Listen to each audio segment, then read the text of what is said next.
লোকের ধারণা যে কিছুদিন আগে উত্তর কোরিয়া কিং জং যে পারমাণবিক যে রিসার্চটা করলো সেটি ইরানের পক্ষে, আর যে ইসরায়েল আর আমেরিকার বিরুদ্ধে আমেরিকাকে টক্কর দেখিয়ে এই জিনিসটা করেছে।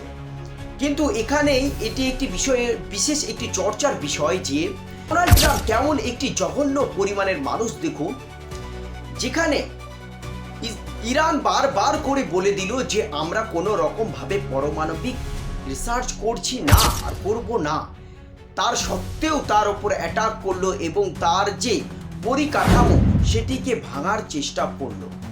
কিন্তু উল্টো দিকে যখন উত্তর কোরিয়া কিং জং এই মাসের মধ্যেই কেমন করে পারমাণবিক রিসার্চ করলো ওদের চোখের সামনে আঙুল দেখিয়ে, তখন কিন্তু ডোনাল্ড ট্রাম্পের মুখ থেকে একটি টু করে শব্দ বেরোলো না করলো তার ওপর কোনো রকম সৈন্য অ্যাটাক, না করলো তার ওপর কোনো রকম স্যাংশন। একবার এই জিনিসটা ভাবার বিষয়, তাই না?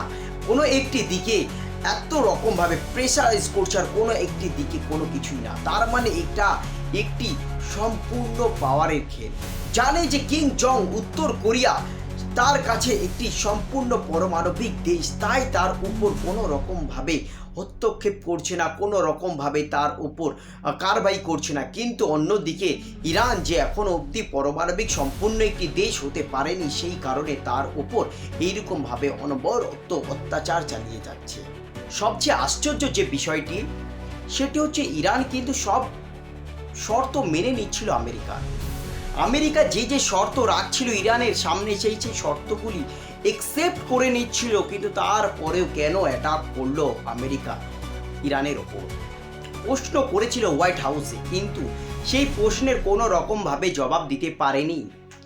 কিন্তু আজকের ডেটে দাঁড়িয়ে কেমন করে কিং জং ওদের চোখের সামনে কেমন করে পারমাণবিক রিসার্চ করে দেখিয়ে দিল, আর তখন চুপ করে কোনো কথা বলছে না। কোনো হোয়াইট হাউসে এটা বিষয় নিয়ে কোনো আলোচনাই নেই।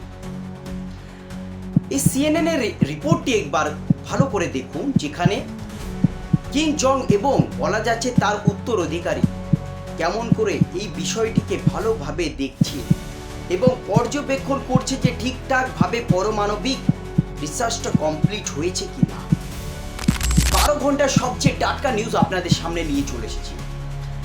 এই ভিডিও ফুটেজটা ভালো করে দেখুন। এই ভিডিওটি বলা যাচ্ছে যে দুবাইয়ের এয়ারপোর্ট কেমন করে ইরানের ড্রোন গিয়ে হামলা করলো, আর সেই হামলায় কেমন করে আগুন কেমন করে উঠছে দেখুন। চারিদিকে ধোঁয়ায় ধোঁয়া অন্ধকার করে দিয়েছে। আমেরিকার যে কোনো এয়ারপোর্টে, যে কোনো এয়ারবেসে ইরান যখন চাইছে তখন অ্যাটাক করছে। কেউ ওকে আটকানোর মতন কেউ এখনো অবধি সামনে আসতে পারছে না। এই মানুষটিকে ভালো করে দেখুন। এই সেই মানুষ যার জন্য বলা হচ্ছে যে একটি ইরান ড্রোন এসে এই মানুষটিকে হিট করে এবং এ মারা যায়। এই খবর কিছুদিন ধরে চরম পরিমাণে ভাইরাল হচ্ছিল, কিন্তু কালকে রাতে একটি 20 সেকেন্ডের ভিডিও সে তার প্রোফাইলে আপলোড করে, তার ইনস্টাগ্রাম এক্স হ্যান্ডেলে তার আপলোড করে এবং সে বলে যে আমি এখনো বেঁচে আছি। বড় আশ্চর্যের বিষয়, এই সেই মানুষ যে ফিলিস্তিনের ৭৫,০০০-এর চেয়েও বেশি নিরীহ শিশুকে হত্যা করেছে এবং তার সাথে সাথে সে নিজের দেশের নাগরিককেও সেফ দিতে পারেনি। ১২,০০০-এর চেয়েও নিজের নাগরিককে সে হত্যা করেছে। আর কেমন করে সে সুন্দরভাবে রিল্যাক্স ভাবে সে চা খাচ্ছে আর দেখাচ্ছে যে আমার কোনো ব্যাপার নেই। আর এখন সে ইরানের উপর অনবরত হামলা করছে এবং ইরানের নিরীহ মানুষকে হত্যা করছে। এই সেই মানুষ যে পুরো মিডল ইস্টকে আগুনের মুখে ঠেলে দিচ্ছে। এই সেই মানুষ, এই জঘন্য মানুষ ভিডিওতে কি বলছে হিব্রু ভাষাতে সেটি চলুন শুনে নেওয়া যাক। 20 সেকেন্ডের ভিডিও, চলুন দেখি। מה שאת עוד? ראש הממשלה אומרים ברשת שאתה בכלל מת? אני מת על קפה, אתה יודע מה? אני מת על העם שלי. איך הם מתנהגים, פנטסטי. אתה רוצה לספור את מספר אצבעות? אתה יכול להראות לנו? ראית? יפה מאוד. לחיים.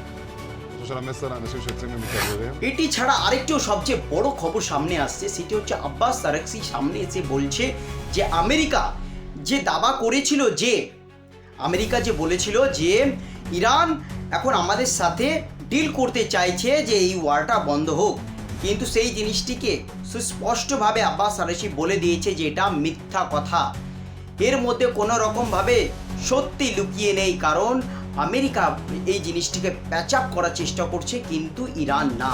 ইরান এখন আরও 6 মাস যুদ্ধ করার জন্য উপস্থিতিতে আছে। চলেন দেখে নেওয়া যাক যে আল জাজিরা নিউজ কি বলছে। বলছে breaking news, silent blaring in south Israel, an amendment warning of new missile from Iran. তার মানে ইরান এখন সাউথেও অ্যাটাক করছে। ইসরায়েলি যে সাউথ পোশানে এখন অব্দি ইরান অ্যাটাক করছিল না, কিন্তু এখন সেখানেও অ্যাটাক করা শুরু করে দিয়েছে। একটা আল জাজিরা টুইট যেটি ব্যাপকভাবে ভাইরাল হচ্ছে, যেটি ডোনাল্ড ট্রাম্পের করেছে। ডোনাল্ড ট্রাম্প কি বলছে একবার শুনুন।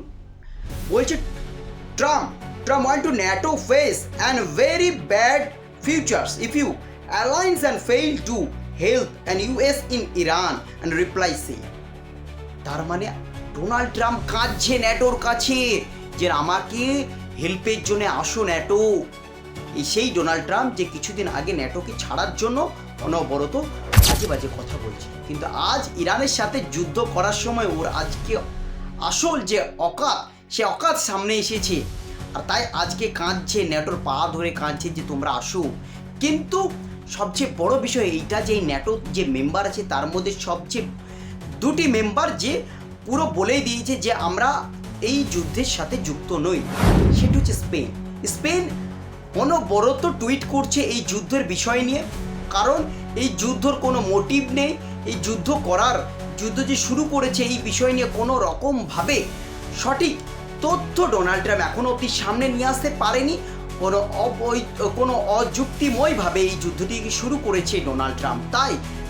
তাই অনবরত বলে যাচ্ছে যে আমরা এই যুদ্ধের সাথে কোনো রকমভাবে যুক্ত নেই। ডোনাল্ড ট্রাম্প যা খুশি তুমি করতে পারো। এইরকম সব রকম নিউজ পাওয়ার জন্য সবার আগে প্লিজ চ্যানেলটিকে সাবস্ক্রাইব করে নেবেন।